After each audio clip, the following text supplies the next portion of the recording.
বড় দাবার চাল উত্তর কোরিয়ার প্রেসিডেন্ট কিম জং উনকে উস্কে দিয়েছে। উত্তর কোরিয়ার প্রেসিডেন্ট পাগলা কিম জং উন এবার এমন এক কাজ করেছে, দক্ষিণ কোরিয়া এবং জাপান এবং যুক্তরাষ্ট্রের সকল সমীকরণ গুড়িয়ে গেছে। অত্যন্ত গুরুত্বপূর্ণ এই বিষয়টিকে কেন্দ্র করে স্ক্রিনে নিশ্চয়ই আপনারা দেখতে পাচ্ছেন, বাংলাদেশের সংবাদ মাধ্যম সহ আন্তর্জাতিক সকল সংবাদ মাধ্যম অত্যন্ত গুরুত্ব সহকারে এই তথ্য প্রকাশ করেছে। উত্তর কোরিয়া রিসেন্টলি এমন 50টি মাল্টিপল রকেট লঞ্চার সিস্টেম উদ্বোধন করে সরাসরি দক্ষিণ কোরিয়া এবং জাপানের জন্য মোতায়েন করেছে। এদের এক একটি মাল্টিপল রকেট লঞ্চার সিস্টেম অন্তত পক্ষে 5টি করে পরমাণু বোমা নিক্ষেপ করতে পারে।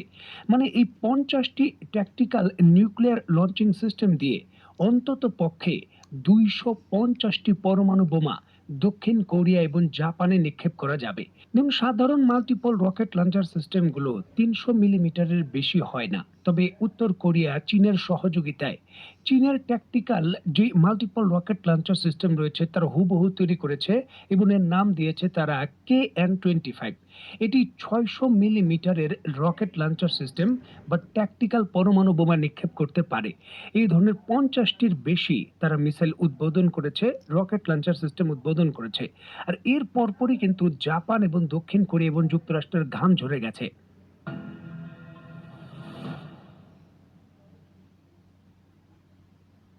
যুক্তরাষ্ট্র ইরানের বিরুদ্ধে শক্তিশালী হামলা করতে চায়, আর এর জন্য জাপান এবং দক্ষিণ কোরিয়ার তার বিভিন্ন সামরিক ঘাঁটি থেকে বিপুল পরিমাণের যুদ্ধ বিমান এবং অস্ত্র মধ্যপ্রাচ্যে সরিয়ে নিয়ে গেছে।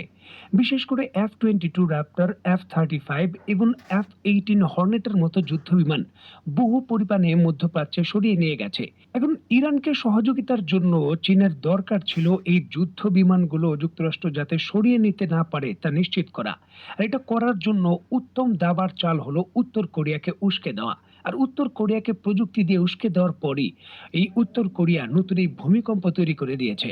স্ক্রিনে নিশ্চয়ই আপনারা দেখতে পাচ্ছেন, উত্তর কোরিয়া নতুন যে 50টি KN-25 নামক 600 মিলিমিটারের যে নতুন tactical nuclear warhead fire করার MRS বা মাল্টিপল রকেট লঞ্চার সিস্টেম উদ্বোধন করেছে তার দৃশ্য। একেবারে ঢাক ঢোল পিটিয়ে এটা উদ্বোধন করে একেবারে দক্ষিণ কোরিয়ার সীমান্ত এলাকা এবং জাপানকে লক্ষ্য করে তারা মোতায়েন করেছে। প্রায় 450 কিলোমিটার দূরে ছোট আকৃতির যে ট্যাকটিক্যাল নিউক্লিয়ার বোমা রয়েছে, এই মাল্টিপল রকেট লঞ্চার সিস্টেমগুলো ফায়ার করতে পারে এবং যেগুলো বলা হচ্ছে বর্তমানে পরমাণু অস্ত্রে সুসজ্জিত হয়ে দক্ষিণ কোরিয়া এবং জাপানের দিকে তাক করা হয়েছে। আর এর পরপরই কিন্তু টেনশন অনেক হাই। আন্তর্জাতিক সামরিক বিশেষজ্ঞরা বলছেন যে এই ধরনের পরমাণু বোমা নিক্ষেপযোগ্য যে মাল্টিপল রকেট লঞ্চার সিস্টেম রয়েছে, এটা চীনের সহযোগিতা ছাড়া কখনোই সম্ভব নয়। চীন পরিকল্পিতভাবে বহু পূর্বেই এর প্রযুক্তি দিয়েছে, তবে সময় মতো এখন প্রকাশ্যে এনে যুক্তরাষ্ট্রকে নতুন এই চাপ প্রয়োগ করেছে। যুক্তরাষ্ট্রের মতো দেশ দক্ষিণ কোরিয়া এবং জাপানের নিরাপত্তার গ্যারান্টার। যে কোনো পরিস্থিতিতে এই দেশগুলোকে রক্ষা করার জন্য তারা প্রতিশ্রুতিবদ্ধ এবং বিপুল পরিমাণের সামরিক গ্যারান্টার হিসাবে অর্থও প্রায় যুক্তরাষ্ট্র। এখন উত্তর কোরিয়া যখন এই টেনশন তৈরি করেছে, তখন জাপান এবং দক্ষিণ কোরিয়ার মতো দেশ যুক্তরাষ্ট্রের কাছে নিরাপত্তার আবহে যে নিরাপত্তার ফ্যাসিলিটি ছিল সেটা আবার মোতায়েনের জন্য চাপ দিচ্ছে। ইসরায়েলকে রক্ষা করার জন্য আমাদের অস্ত্র ইরানের বিরুদ্ধে নিয়ে যাবেন, তাহলে উত্তর কোরিয়া থেকে আমরা কি করে রক্ষা পাবো?